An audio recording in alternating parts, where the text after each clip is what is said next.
What's good, people? It's about that time to randomly relate reverse rats. No way. So, Tyson Fury, Alexander Usyk.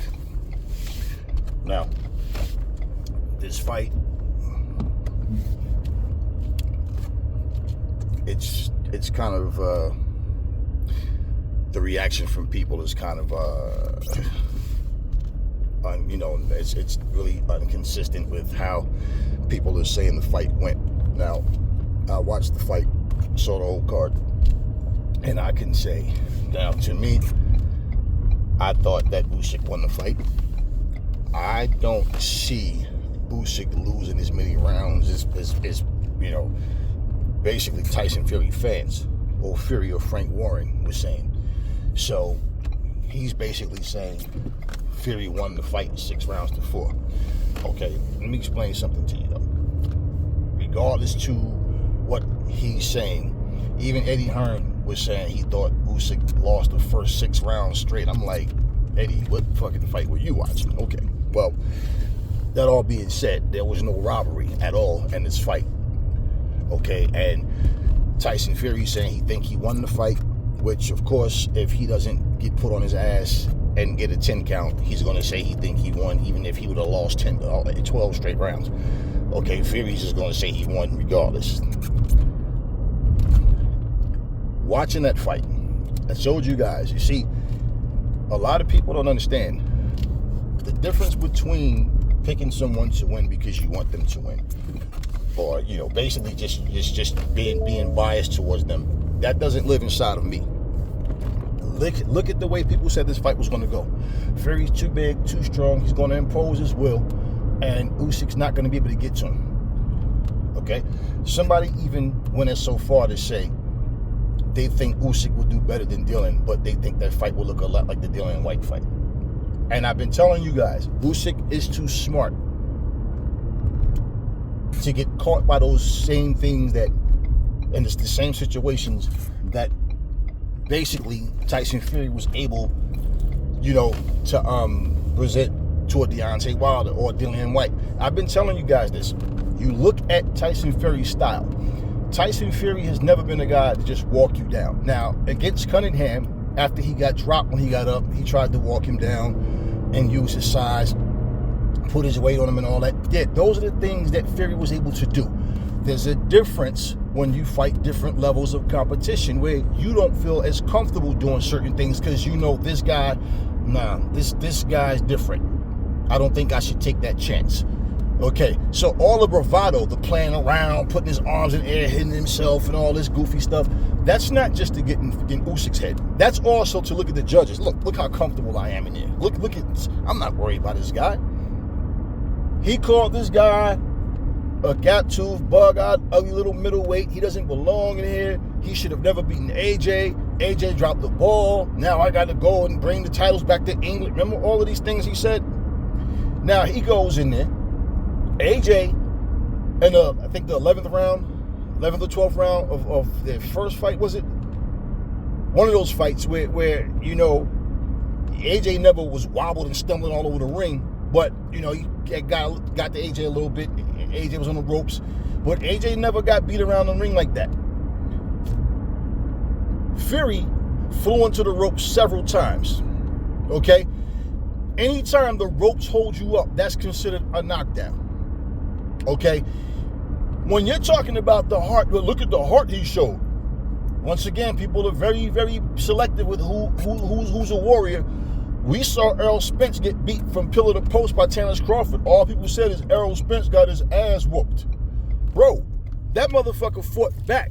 Okay, Frank Warren goes, whoa, look, any other fighter would have quit on the stool. All right, come on, stop it. Stop it. Stop it. He didn't go in there and fight. He didn't go in there and fight Usyk the way people thought he was going to fight him. I told you guys, Usyk's movement is going to have to be key. Fury's jab is going to have to be the key for him. Because when Usyk is moving, he's keeping his head off the center line. You have to find him. Now, if you depending on your jab, which Fury should have, and stand his grounds, like a stalemate, just quick movements of the feet to get back. And I told you, his legs is not what they was. See, there's a difference. When people compare him to Ali, I don't get it. The movement, okay, of Fury, they're talking about he moves like a middleweight. But Fury punches, okay? He doesn't throw combinations. Fury throws one punch at a time. And if he does throw a combination, it's because he's rattled you, and then he jumps in and try to, jump on you. But he doesn't throw fluid combinations when he does let his hands go. Okay, there's a difference when somebody has that rapid fire machine gun like style where they let their hands go and they can move on top of that and you can't hit them. Fury isn't that. So for now, for people to say, oh, Fury don't look the same, he's not the same guy, he's older now, he's younger than Usyk. He's younger than Usyk. And like I said, I don't want to hear that shit about Fury getting older. When I say he fought Deontay Wilder the way he did because he realized Wilder can't box, man. You spent that whole fight trying to stay, out of harm's way of the right hand. And there's nothing else that he has that's coming at you that you have to really worry about. So I can back this guy up. Usyk doesn't hit as hard as Wilder, right? So why was he on the back foot against Usyk? Why? I told you guys, if this guy would have came in 270 something like he normally does, then yeah, I would expect him to try to use his usual style, which I don't think will work on Usyk because Usyk's too smart for that. I'm going to just walk you down, throw the jab and leap in with the right hand and try to pummel you and put my weight on you. It's going to tire him down and wear him out. Usyk's going to be elusive. He's going to move. And Usyk showed he can move all night, okay, effectively. When Fury started to kind of get the timing down where some of the rounds where Usyk is walking him and he's just jabbing, Fury was missing a lot of those punches. But when he would land one, notice he never jumped on Usyk and tried to pull the trigger. Why? He couldn't. Usyk is not, even when a couple of times where he might have got to Usyk with a shot, Usyk does the same thing. If you catch Usyk with a shot, and that's how you know, because Usyk will retreat. He'll, okay, let me stop your momentum. That's all he's doing. Where was this aggression? You shouldn't have went that long with a middleweight. You were supposed to knock Usyk out. But all of the criticism of AJ, all of the I would have done this, I would have done that, they're all bums, none of them can see me, they can't touch me. When he says Usyk's a dangerous man, I would be foolish to not take him serious, right? This was like one of the press conference or whatever, right? Understand something. All of the talking that people do, there's a difference between selling a fight versus being overconfident versus just running your mouth off your ego because you truly think that this guy is not as good as he is. If Usyk was a big puncher, he would have knocked Fury out.